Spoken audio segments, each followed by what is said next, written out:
হাবিব বলেছেন আপনাকে রাজি খুশি করার জন্য, আপনার বান্দাদের নামাজ আদায় করার জন্য যে ব্যক্তি দুনিয়াতে একটা মসজিদ নির্মাণ করবে, তার জন্য আখিরাতে একটা বড় বিল্ডিং এর ব্যবস্থা হবে। আল্লাহ আমাকে একটু তৌফিক দান করেন, আমি একটা মসজিদ নির্মাণ করে দেব, যেই মসজিদের ভিতরে কোনো মানুষের অনুদান নেব না, সেখানে শুধু নামাজ পড়বে ইমানদার যারা, মুত্তাকি পরহেজগার আল্লাহওয়ালা। কয় বাদশাহ হারুন আর রশিদ এই কথা বলার সঙ্গে সঙ্গে আল্লাহ তাআলা বাদশাহ হারুন আর রশিদের দোয়া কবুল করেছে। কয় পরের দিন থেকে বাদশাহ হারুন আর রশিদ মসজিদ নির্মাণ করার কাজ শুরু করে দিয়েছে। আর আল্লাহর কাছে দোয়া করতেছে, আল্লাহ এই কাজটা যেন আমি একাই পরিপূর্ণ করতে পারি, আর কারো যেন সাহায্যের প্রয়োজন হয় না, আমি আর কারো সাহায্য নিয়ে মসজিদ নির্মাণ করব না। কয় বাদশাহ হারুন আর রশিদের এই আকাঙ্ক্ষা দেখে আল্লাহ তাআলা তার হাত প্রসারিত করে দিয়েছে। কয় মসজিদ নির্মাণের কাজ শুরু হয়ে গেছে। বাদশাহ হারুন আর রশিদের অনেকগুলো মিস্ত্রি ছিল, তার মধ্যে একটা মিস্ত্রি ছিল ইমানদার, তার মনে খুব আকাঙ্ক্ষা ছিল, আর আল্লাহর কাছে দোয়া করছে, ওগো আল্লাহ, বাদশাহ হারুন আর রশিদ তো একাই জান্নাত কামাই করে নিতেছে, আমিও তো একটু জান্নাতে একটা বাড়ি নিতে চাই, কিন্তু আমার সামর্থ্য নাই। ওগো আল্লাহ, কি আমল করলে আমি বাদশাহ হারুন আর রশিদের মতো একটা বিল্ডিং নির্মাণ করতে পারবো? কয় বাদশাহ হারুন আর রশিদের মিস্ত্রি রাত্রে ঘুম বছর শুধু কি কাজা করার জন্য, ওয়াক্তমতে না পড়া, কি অন্য সময় পড়ার জন্য কি শাস্তি? তাহলে কি আমাদের কি করতে হবে? নামাজ পড়তে হবে। এই নামাজ ছাড়া কি নাই, আমাদের কোনো গতি নাই।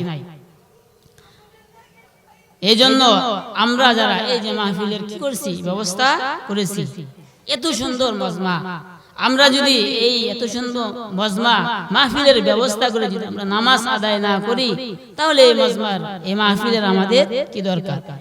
এই মাহফিলে যে একটা কথা হবে, এর উপর আলোচনা করতে হবে। কিন্তু আজকাল দেখা যায় আমরা মাহফিলের ব্যবস্থা করি, সারা রাত 2টা 3টা 1টা পর্যন্ত মাহফিল করে ফজরের নামাজ আমরা কি করি না, পড়ি না। তাহলে তো কি আমাদের হলো না? এই যে আমাদের 60-70 বছর আমাদের কি জিন্দেগি, এই জিন্দেগিতে কি করতে হবে? আমাদের আমল করতে হবে।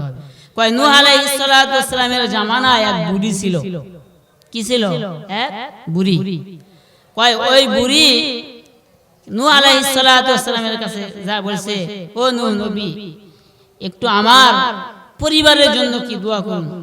কেন, কি হয়েছে তোমার পরিবারে? আমার পরিবারের লোকজন তো অকালে কি যায়, মারা যায়। অকালে মারা যায়, বয়স কত হয়? মাত্র যে সর্বনিম্ন অকালে মারা যায় তার বছর 200 হয়। কত? 200 বছর, আর বেশি তো কি নাই, সীমায় নাই। তখন নূহ আলাইহিস সালাতু ওয়াস সালাম বলছে, তোমার উম্মতের, তোমার পরিবারের লোকের 200 বছর হয়, এমন এক জামানার নবী আছে যে নবীর উম্মতের বয়স মাত্র 63 বছর। কত? 63 বছর। তখন নূহ আলাইহিস সালাম বলছে যে, হে বুড়িমা, যদি তুমি সেই নবীর কি হায়াত পাইতা, উম্মতের হায়াত যদি তোমাকে দান করা হতো, তাহলে কি করতে? তখন বুড়িমা উত্তর দেয়া বলে, ও আল্লাহর নবী, যদি আমি ওই নবীর উম্মতের মতো হায়াত পাইতাম 63 বছর, যে নবীর হায়াত ছিল 63 বছর, ওই হায়াত যদি আমাকে দেওয়া হতো, তাহলে আমি এক সিজদায় সারা জীবন কাটায় দিতাম। তাহলে চিন্তা করেন, আমাদের নবী কি 200 বছর হায়াত, তারপরে কি শুকরিয়া আদায় করে নাই? আর আমাদের নবীর বছর কত ছিল? 63 বছর বয়স। কত ঝাই ঝামেলা গেছে, কত যুদ্ধ বিগ্রহ হয়েছে, তারপরে আল্লাহ রাসূল কি করছেন? এই দিনকে টিকিয়ে রাখছে। সেজন্য আমাদেরকে কি করতে হবে? এই দিন টিকিয়ে রাখতে হবে। খালি এই ধর্ম সভা করলাম, কইরা সারাদিন বিড়ি সিগারেট গাঁজা খাইলাম, তাহলে কিন্তু হবে না। এগুলো করব, পাশাপাশি আমরা কি করব, উলামায়ে কেরামের সাথে আমাদের সম্পর্ক রাখতে হবে। মাদ্রাসা মসজিদের সাথে কি আমাদের সম্পর্ক রাখতে হবে। মসজিদ নির্মাণের একটা ঘটনা শোনায় সামান্য। রাসূলুল্লাহ সাল্লাল্লাহু আলাইহি ওয়াসাল্লাম হাদিস শরীফের ভিতর বলেছেন, মান বানা লিল্লাহি মাসজিদান বানাল্লাহু লাহু বাইতান ফিল জান্নাহ। কয় মান বানা লিল্লাহি মাসজিদান, কয় যে ব্যক্তি আল্লাহকে রাজি খুশি করার জন্য একটা কি মসজিদ নির্মাণ করে, কয় বানাল্লাহু লাহু বাইতান ফিল জান্নাহ, কয় জান্নাতে তার জন্য একটা কি নির্মাণ করা হয়, ঘর নির্মাণ করা হয়। কয় এই ঘটনাটা হাদিসটা বাদশা হারুন আর রশিদ একবার শুনেছে।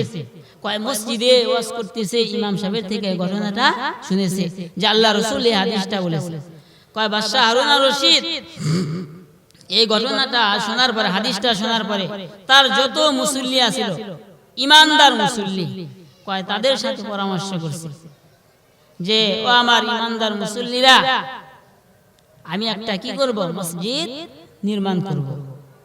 কয় রাসূলুল্লাহ সাল্লাল্লাহু আলাইহি ওয়াসাল্লাম হাদিসের ভিতরে বলেছেন, একটা মসজিদ যদি কোনো ব্যক্তি আল্লাহর রাস্তায় কি করে নির্মাণ করে, আল্লাহ তাআলা জান্নাতে একটা কি দেয়, ঘর নির্মাণ করে দেয়। আর এর থেকে আর বড় সৌভাগ্যের কিছু আছে? কোনো কিছুই নাই। তো বাদশা হারুন আর রশিদ মনে মনে এই কল্পনা করছে আর তার সমস্ত মুসল্লিদেরকে বলছে, বইলা আল্লাহর কাছে দোয়া করতেছে, ওগো আল্লাহ